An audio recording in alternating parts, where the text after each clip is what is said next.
Right, everybody, Max here, giving you a quick preview on Talk Forest TV. Hit that subscribe button of Nottingham Forest away at Southampton on Wednesday night. Actually really gutted about this game happening on Wednesday night because it's a game that I would have loved to have gone down to, taken the boy.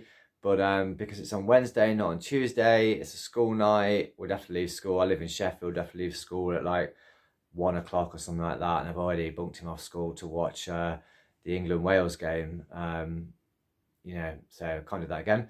But a really big game, one of a number of big games coming up against teams, at the bottom half of the table and around those relegation spots that really are the teams that where we think we have a good chance of winning and getting points, and where the points matter, which is less the case when we're playing Manchester United away, Man City away, to an extent Chelsea and Liverpool at home. But if we can pick up things in those home games, which we have done, absolutely brilliant. So this is a game we go into after a fantastic second half performance against Chelsea, where we absolutely battered Chelsea in the second half. They had no shots on goal, no touches in our box, and 46% possession in the second half. And we had 9 shots, I think 4 on target, 5 on target, 17 touches in their box. We absolutely battered them, absolutely tore them to pieces. The best players on the pitch were Awoni, Morgan Gibbs-White, Brennan Johnson, Bolly, Aurier. And yet, for some reason, the Muppet that's Garth Crooks puts Thiago Silva in his team of the week for being pretty rubbish against Nottingham Forest and being taught how to play football by our 3 musketeers up front. That's an example of Big Six bias that we just see everywhere at the moment, where it's all about Chelsea have dropped points, Liverpool have dropped points, not Spurs have dropped points, not Forest and Villa have been brilliant, or we've dropped points at home, and we saw it on the pitch against Chelsea, where every time a Chelsea player went down, referee just blowing for a foul automatically. So away at Southampton, Big Six bias shouldn't be coming into play.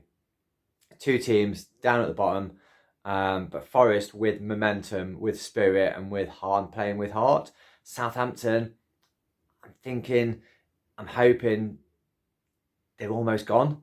I'm hoping that if we can start the game well and put them under early pressure, maybe even get an early goal, because as Lee Dixon loved to keep saying the other day, we've only scored one goal away from home all season. But if we can get that away goal, we'll just put them under pressure early. I think Southampton's crowd are good for turning on the players. They've never been great fans anyway. The rivalry they've got with Portsmouth's always a bit rubbish. They played in a dodgy ground in the past, and now they're playing a soulless bowl of a ground. If we can get at them early, I reckon they'll turn on their team, who've already lost 5 in a row. Really, really bizarre choice to take Nathan Jones from Luton into the Premier League. He's been at a big club once at Stoke, and that was dreadful. Big shout out to all the Stoke fans out there, having a lovely time in the Championship at the moment. Mr. Tony Lloyd and so on. I think he's out of his depth, but they have some good players. They have some good proven Premier League players who know where the back of the net is, and so we've got to be careful. But exciting for us is Scarpa is eligible to make his debut. I'll expect him to be on the bench. I think we'll probably start the same side that started the game against Chelsea. I thought it looked really good, even the first half, where there was a lot of criticism for the passive nature of the play, but I thought it was good tactics, and the tactics worked. But I'd expect us to start the same side, play a bit more on the front foot than the first half, like we did in the second half.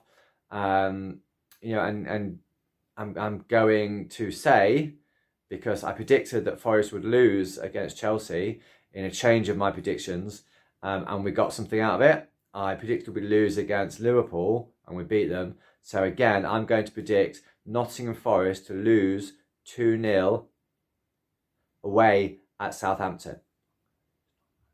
2-0 away at Southampton is going to be a defeat. So really look forward to that. Star names we'll be talking about the next day will be Morgan Gibbs-White, will be Ryan Yates, will be Gustavo Scarpa, will be Brennan Johnson, and yeah, we'll be hopefully looking at the table with a smile on our face and a skip in our step.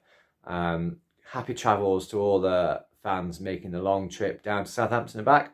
Hope it's a safe one, hope it's a good one. And we'll also be looking out for transfer window news. Obviously, looks like Emmanuel Dennis might be on his way out. Bardet's already left. For some God knows why reason, we've still got Lyle Taylor on the books. So there's a number of players to move out.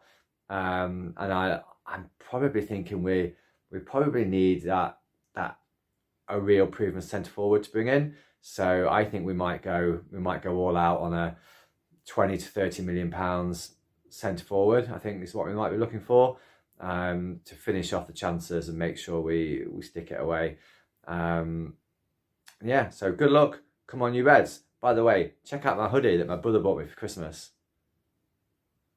Come on, you Reds.